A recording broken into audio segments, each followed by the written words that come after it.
Hi everyone, it's Brittany and Katie with the QTeam in Rochester, New York. This is part 2 of our seller series. You're ready to list your house. What does that look like?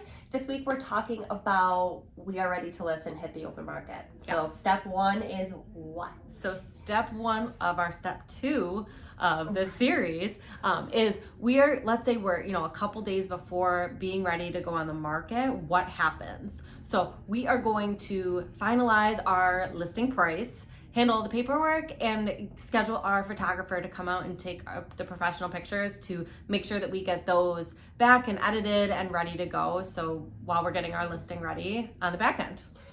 Professional photography is super important It's for a must. listing.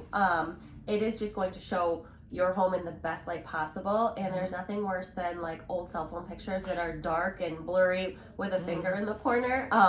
So our photographer is fantastic. She'll come over and she'll even help you move. Like if we had talked about some staging things and her eyes see something a little bit different, she'll tell you that. She's great. Yep.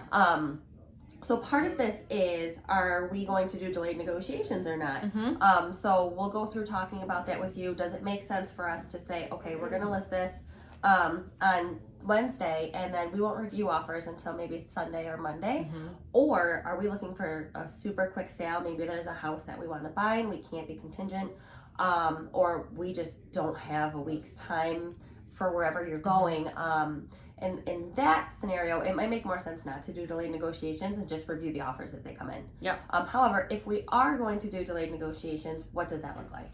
Right. So basically, we're going to determine what our listing date is. It's going to go live on the market, and we are going to allow for showings for a certain number of days and then ask for offers to be due by a certain day, a certain time for us to review at that point. So for a lot of times, if the market stays as strong and as healthy as it is, that means that you may be displaced for a couple days. You're going to potentially have a good amount of showing requests come through.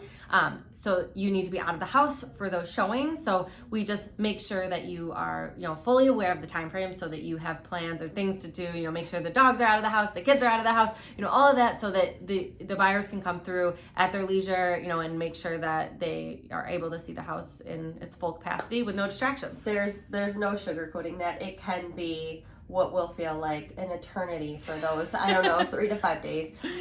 So actually a lot of our sellers end up going away or staying at a relative's or renting an Airbnb just so that they don't have to worry about, getting up before the first appointment, getting out of the house, picking up.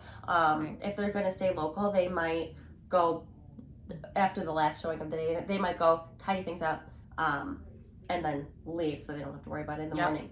But there are several options for that. So that's delayed negotiations. Yes.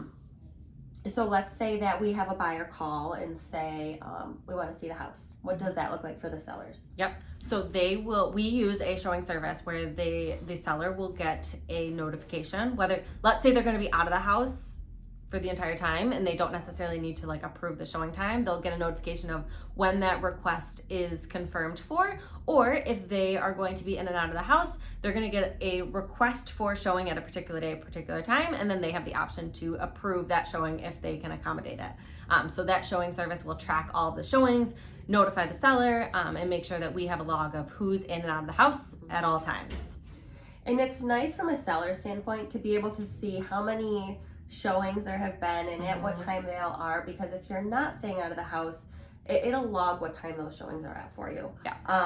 Also, okay, so I don't want just random people coming through my house. How do I ensure that everybody coming through my house has been vetted and has representation in terms of a realtor? Yep. So the only people that can submit these showing requests are licensed realtors with our board. So they're going to submit a request. It's going to be approved. We have a log of all of the showing requests, who the agent is, who their brokerage is, all of the feedback of that. They're going to have their pre-approved buyers be there with them for the showings, and only the realtors have access to our secure lockboxes. So we're going to have a lockbox on the house that is Bluetooth activated, so that only, I'm telling you could run over that thing with a car. You're not getting in if you don't have the app to get in. We tried to break into a broken one. I was smashing one on the porch that was jammed and it did nothing.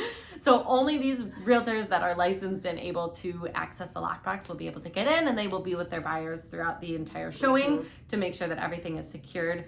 Lock up after, secure the key back in the lockbox for the next appointment. Okay, so they leave the house. How do I know if they like it?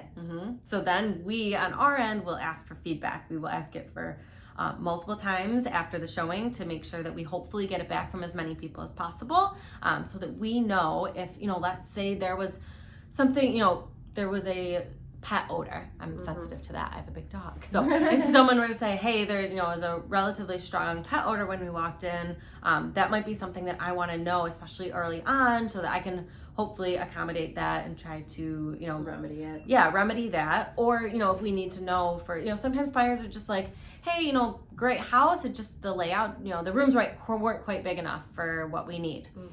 That's when we know, okay, great. It didn't work for that buyer, but, not something that we couldn't change. Or if we get feedback of something we can change, we can hopefully try to combat that either with fixing it or with, potentially a price adjustment if needed. So this feedback will come from the agent that was showing the property, and it will be available to the seller, as soon as it's available to us. So you're going to see it in live time. And what I also like about that is that sometimes if there's an issue with the house that maybe wasn't there originally, so maybe if there was like a jammed sliding glass door or something, a lot of agents will call us to tell us that, and then we can call you as the seller and say, listen, like, are you able to go fix that door? If you can't, I'll see if I can go over there and fix it, because if it's an easy fix, then we obviously want that corrected before any more showings happen. Yeah. And if it's not an easy fix, then we need to figure out what to do with that moving forward. And that could be a variety of things. Just sliding glass door seems easy.